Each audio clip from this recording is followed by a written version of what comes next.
নমস্কার বন্ধুরা, আজকের রেসিপি কচু বাটা। তার জন্য নিয়ে নিলাম কচু, লঙ্কা, লেবু আর নারকোল।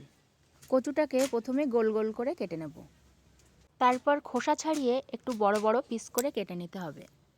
বড় পিস করে কেটে নেব কারণ আমি যেন কুড়ুনি দিয়ে কুড়ে নিতে পারি। এই কচু বাটা দারুণ একটা রেসিপি। আপনারা যদি কেউ না খেয়ে থাকেন তাহলে একবার বানিয়ে খেয়ে দেখবেন। ওই কচু বাটা দিয়েই এক থালা ভাত খেয়ে নিতে পারবেন।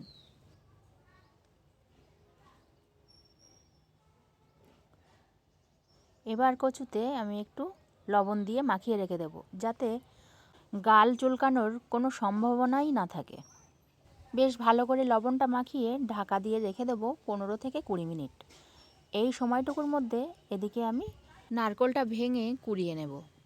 এই রেসিপিটা বানানোর জন্য নারকোল, কচু, লঙ্কা, লেবু সব উপকরণই কিন্তু আমাদের বাড়ির। নারকোলটা একটু কাঁচা ছিল, মানে কাঠঝুনি ছিল না, সেই জন্য নারকোলের জলটা ছিল দারুণ মিষ্টি। নারকোলটা আমার কুড়িয়ে নেওয়া কমপ্লিট। এবার কচুগুলো জল দিয়ে ভালো করে কচলে কচলে 2-3 বার ধুয়ে নেব।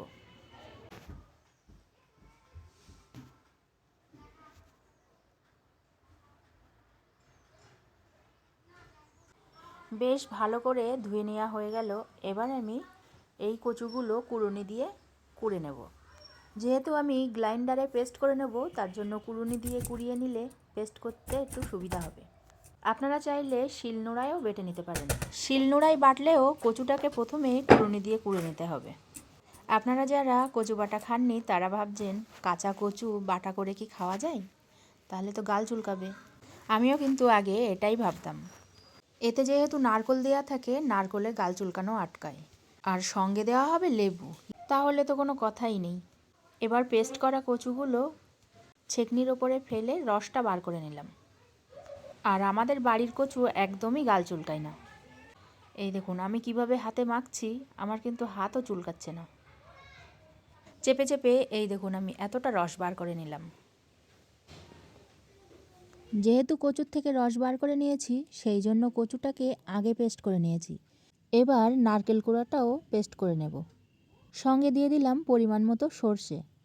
এখানে আছে কালো সর্ষে আর হলুদ সর্ষে, দু রকমই আছে। সর্ষেটা ছেঁকনিতে করে ধুয়ে নিয়েছি। আর দিয়ে দিলাম কাঁচা লঙ্কা আর পরিমাণ মতো লবণ। এবার একটা বাটিতে দিয়ে দিলাম কচু বাটাগুলো, তারপরে দিলাম নারকেলের ওই পেস্টগুলো। এবার এর মধ্যে দিয়ে দিলাম লেবুর রস।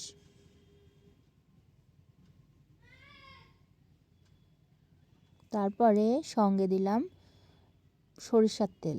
সরিষার তেলটা একটু বেশি করে দিলে গন্ধটা কিন্তু দারুণ হয়। এইভাবেই আমার রেডি হয়ে গেল কচু বাটা রেসিপিটা আপনাদের কেমন লাগলো কমেন্টে জানাবেন।